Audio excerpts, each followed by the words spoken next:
Ayan na naman si Rimulya.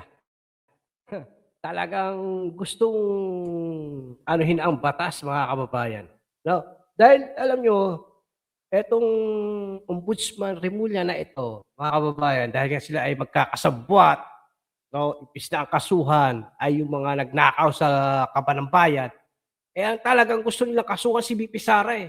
'Di ba nag-file ng kaso itong mga makakaliwang grupo laban kay VP Sara, eh, alam naman natin yung mga 'yan talagang ayaw na ayaw nila kay VP Sara 'yan.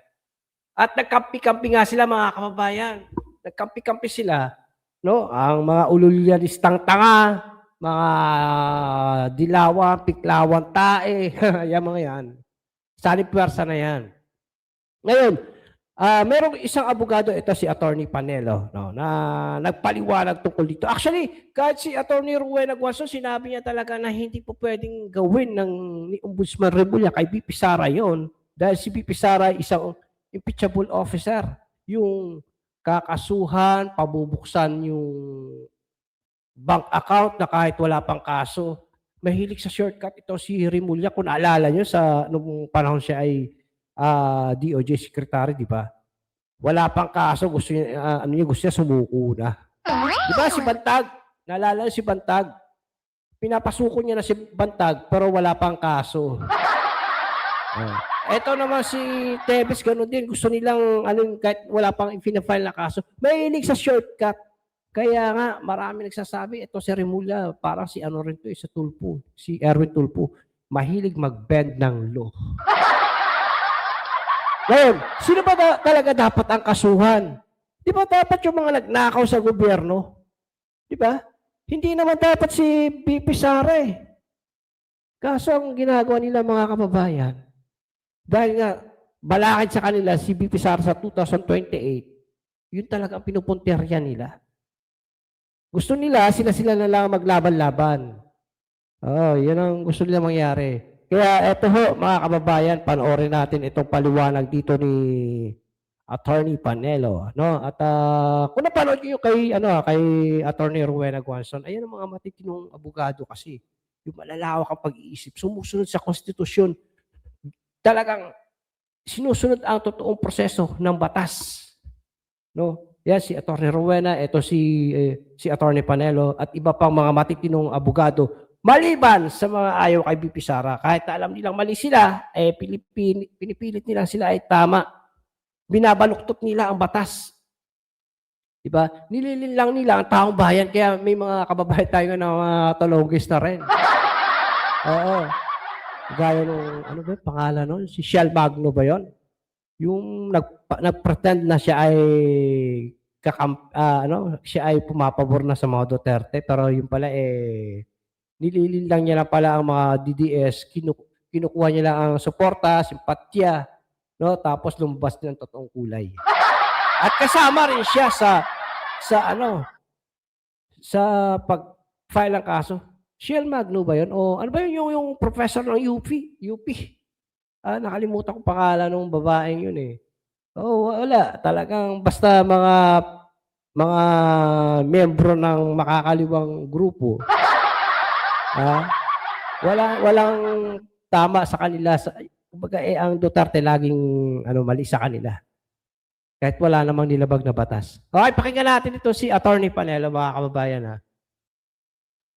Hindi niya pwedeng utusan ang anumang bangko na buksan dahil lang may complaint na pending sa opisina niya. Kailangan bago payagan si Ombudsman Remulla na mag-inspect ng bank accounts, kailangan may actual kaso na na-file sa korte. Po. At para ma-specify lang po natin, Attorney, ang nakikita po ninyong grupong ito, isang grupo na nagsasanib puwersa, kabilang na po dito yung mga dilawan, mga komunista, oligarko, at marami pang iba na kung saan noon ay naging kalaban po ng mga Duterte ng dating administrasyon, Attorney. Yeah, totoo yan.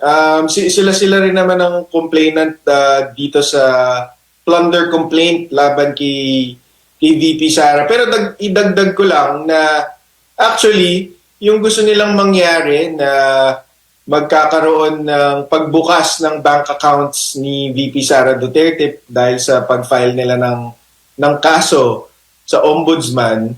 Hindi mangyayari yan sa ombudsman level unless magbendalo na naman tayo, di ba? Pero malinaw ang Korte Suprema tungkol sa exceptions to the bank secrecy law na kailangan si Ombudsman Remulla hindi niya pwedeng utusan ang anumang bangko na buksan dahil lang may complaint na pending sa opisina niya. Kailangan bago payagan si Ombudsman Remulla na mag-inspect ng bank accounts, kailangan may actual kaso na na-file sa korte.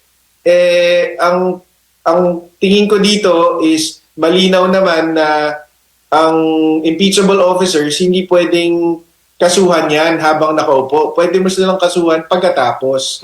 Or pwede silang file ng impeachment complaint pero hindi habang nakaupo sila. Opo, malinaw yun, attorney. Malinaw na hindi po nakasaad sa batas na ang ombudsman ay may kapangyarihang magsiyasa kahit sa mga impeachable officials hanggat hindi ito nagresulta agad sa pagpapatalsik? Pwede silang mag-imbestiga.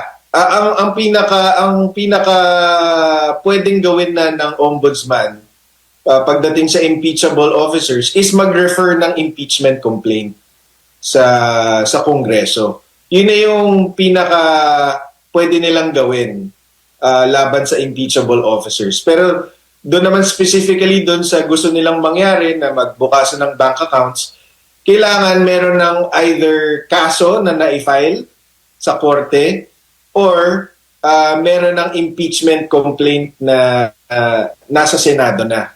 So, yun lang yung dalawang situation na pwedeng may kapangyarihan si Ombudsman Remulla na magpabukas ng bank accounts. Opo. And even then, hindi pwedeng lahat ng bank accounts. Kailangan niya tukuyin kung anong bank accounts ang pabubuksan niya at bakit may hinala siya na itong bank account na to ay may linalaman na ill-gotten wealth or anuman. Opo. Sa madaling salita, attorney, ang purpose ng ombudsman ay magsampa lamang ng kaso o reklamo laban sa isang impeachable officer at wala siyang kapangyarihan na magtanggal, magpahinto o magsuspende ng isang public official o impeachable official tulad po ni Vice President Sara Duterte?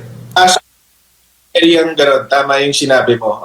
Hanggang pagpapa-refer lang siya ng impeachment complaint or mag-file ng kaso. Pero yun nga yung pag-file ng kaso, tingin ko hindi pwede yan kasi impeachable officer nga yan Pwede lang matanggal yung official na yan by filing an impeachment complaint. Opo, at yung Kongreso lamang ngayon na dahil doon sa House na nakita natin nung mga nakaraan na impeach na po siya ng House. Ang Senado ngayon yung nakatoka pero may pending cases pa tungkol to doon sa impeachment case ni VP Sara doon sa Supreme Court. Na yan pong hinihintay po natin, yung motion for reconsideration kung hindi ako nagkakamali, attorney.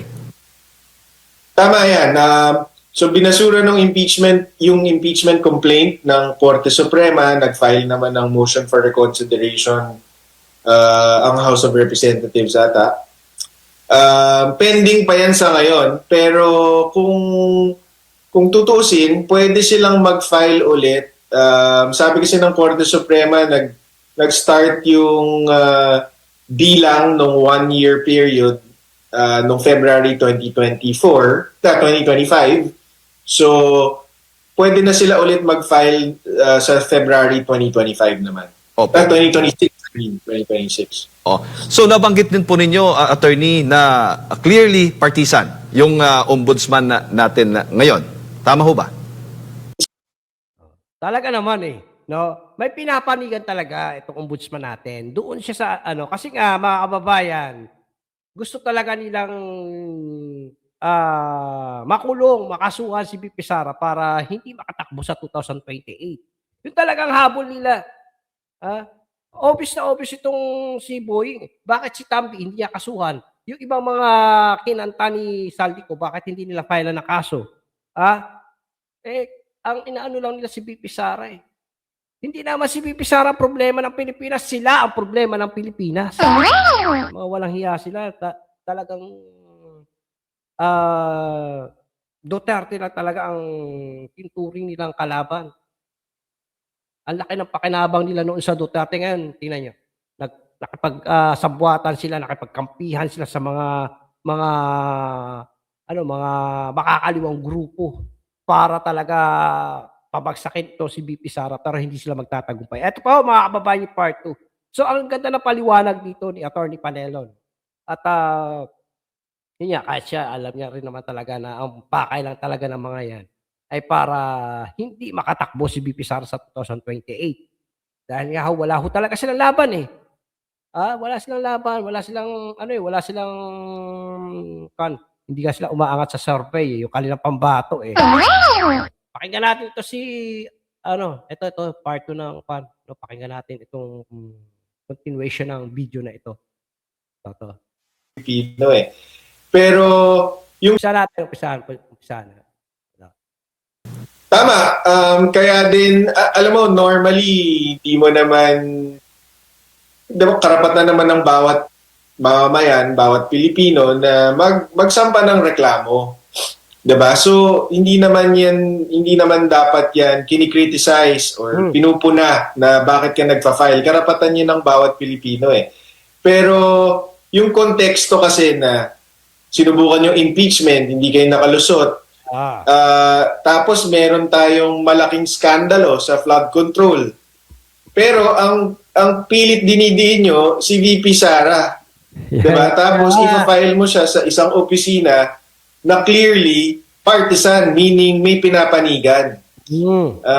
Buti sana kung pinakita ni Ombudsman Remulla bilang DOJ Secretary na pata siya, pero hindi nga po eh. Diba? At saka inamin niya mismo na okay sa kanya na mag-bend the law. Diba? So, kaya nakakabahala at hindi lang nakakabahala at saka hindi na rin nakapagtataka na yun ang sumunod na hakbang nila kasi nga gusto nila gawin ng lahat para matanggal si VP Sara sa 2028 elections. Opo. Hindi po ba nakasasama po yun sa imahe po o tiwala ng publiko sa isang institusyon tulad po ng Ombudsman kapag nakitang ito ay para partisanship pala itong institusyon na ito at walang due process, kumbaga? Kasi dapat independent ang Ombudsman eh. Kaya nga siya ang Ombudsman, impeachable officer din siya. Hindi siya pwedeng tanggalin lang ng Pangulo bilang appointing authority. Pag na-appoint na yung Ombudsman, para matanggal siya, kailangan ma-impeach din siya. So independent office yan, may sariling budget yan, hindi yan dapat nagre-report sa Pangulo. So hindi maganda na halatang may pinapanigan siya. At makikita natin yan sa mga susunod na araw dahil sabi, di ba, may mga pangako yung gobyerno kasama na si Ombudsman Remulla na may mga makukulong, may mga kakasuhan, pero kung hindi makakasuhan yung mga kaalyado ng Pangulo na malapit pa rin sa kanya hanggang ngayon, katulad ni Speaker Martin Romualdez, ng malakas na kaso, hindi yung gross negligence na sinasabi ni Ombudsman Remulla, makikita na talagang may pinapanigan siya, may kinakampihan siya, may pinagtatakpan siya. So, ayan ho mga kababayan, no. Halatang-halata talaga, no, na may pinapanigan. Bakit? Kasi nga wala pa naman siya kinakasuhan doon sa mga idinadawit sa flood control eh. Si Sara lang talaga eh. Si Sara lang, yung mga kaalyado ng mga Duterte ang kanilang pinupuntirya. Si Bongo nga raw mga kababayan, isa rin yan sa mga tatargetin nila kasi si Bongo, kung hindi man tumakbo si VP Sara, pwede si Bongo ang pumalit, no, na para sa 2028 presidential election. Kaya lang ho, tinatrabaho na nila. Maiksi na lang panahon nila eh. Mag-2026, magpa-file na naman sila ng impeachment complaint. na kung saan binasura ng Korte Suprema. Kung ano-ano na naman ang parata na ginagawa nila kay BP Sara. Meron pa silang pinalabas na dating aide daw ni BP Sara sa hinagap, hindi yata na ano ni BP Sara yung taong yun. Yung tao yun, alam niyo naman, magaling dyan si Trillanes, di ba? Yun nga raw yung alias Bicoy 2.0 eh. Anyway, mga kababayan, no, dito sa usaping kaso, pabubuksan yung bank account ni BP Sara, pwede yan pabuksan daw. Ay, dito kay attorney na kung may kaso na, kaso hindi nila talaga makakasuhan. Nahihirapan silang kasuhan. Tapos makikialam itong ombudsman na hindi naman niya yan trabaho. Kasi si BP Sara ay isang impeachment officer. Hindi pwedeng kasuhan. Pwede lang yung kasuhan si BP Sara once na natapos ang kanyang termino bilang vice presidente. Wala, na siya. Pwede siyang kasuhan. Pero hanggat nakaupo si BP Sara, hindi nila pwedeng kasuhan yan. Sabi nga ni attorney, di ba, sabi nga ni Boying, kahit na labagin nila ang batas, gagawin nila. Para lang magawa talaga nila ang gusto nila. Si Tambi, pinoprotektahan nila. Di ba? Walang kaso kay Tambi Anak ng teteng. Kung sino pa yung mga nagnakaw ng trilyon-trilyon, bilyon-bilyon, trilyon-trilyon, wala pa tayong balitang may kakasuhan sila Pero sa mga Duterte allies, doon sila Doon sila nakapokus. May karma din yan. Yung minsan ka na lang pinagbigyan, minsan kang pinagbigyan na madugtungan ang buhay mo, tapos pagbalik mo, mas matindi ka pa. Yan, naalala nyo, nagkasakit, tapos kung ano-ano nang lumabas sa balita. Ngayon, nakabalik, pero parang mas malala pa. Ombudsman ay isang, private yan. Kumbaga, hindi yan pwedeng manduhan ng presidente. Hindi naman yan pwedeng tanggalin ng presidente. Ang makakapagpatanggalan din sa ombudsman ay pag in-impeach siya. Impeachable officer din kasi ang ombudsman, mga kababayan. Kaya lamang dahil siya ay in-appoint, in-appoint siya bilang ombudsman, at ang sabi nga, pinangako niya na gagawin niya ang lahat basta siya lang ang mailagay sa pagiging ombudsman. Pinangako niya na gagawin lahat para lang mawala sa landas nila itong mga Duterte. At yun ang inuunti-unti nila. Inuna lang nila si Tatay Digong. Okay, so ayun na mga kababayan, ang aking komento sa araw na ito dito sa video na napanood natin. Ako ho'y nakikiusap sa inyo na sana like, share, and subscribe naman itong Balita ni Kuya Rans TV channel. Salamat, ingat po tayo. God bless. Bye-bye.